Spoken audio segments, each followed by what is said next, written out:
Good evening, I'm Melissa Weems, and this is ntTV's online report. The past week, the U.S. has seen COVID cases climb to new records across the nation. While other nations have begun to see a drop in numbers, the U.S. is beginning to trend upwards a month after reopening. In Florida, over 15,000 new cases were reported. Texas also reported over 10,000 new cases, both being the highest numbers the states have seen. Right now, the U.S. has had over 3 million cases and over 130,000 deaths.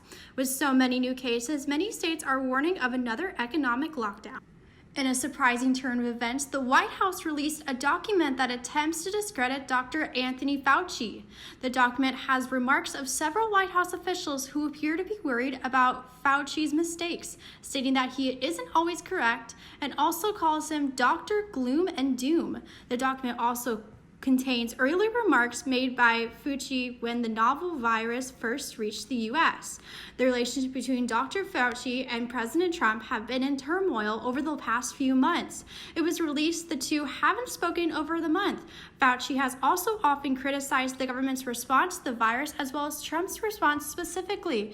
Dr. Fauci is the director of National Institute of Allergy and Infectious Diseases and has played a lead role in the coronavirus task force for the U.S. Other backlash that the Trump administration has received is against their announcement about revoking visas from international students who are taking virtual classes. In response to 17 states and the District of Columbia have announced taking legal efforts to block the rule. Many universities are speaking up, stating that students' availability to actually learn will be majorly impacted if they were forced to return to their home countries. The new rule is also leaving students scrambling to find in-person classes that are hard to find and could put their health at risk. Last Friday, the Denton community held demonstrations in memoriam of Vanessa Guillen, calling for a congressional investigation and future protection. Guillen was expected to file harassment complaints against specialist Aaron Robinson, who is believed to then beat her to death. Demonstrations around the U.S. have been held for soldier Guillen after her body was found months after going missing. Many of those demonstrations are calling for Fort Hood to be even closed down. Earlier today, the Washington NFL team announced that it would retire the Redskins name and logo. The decision comes after years of backlash, many advocating that the name and logo are offensive to Native Americans. Dan Snyder and the team's coach Rivera are said to be developing a new name and logo for the future of the team. The name and logo and chant of the team all mimic the traditions of Native Americans who have spoken out about the appropriation. The team will be rebranding after completing its review.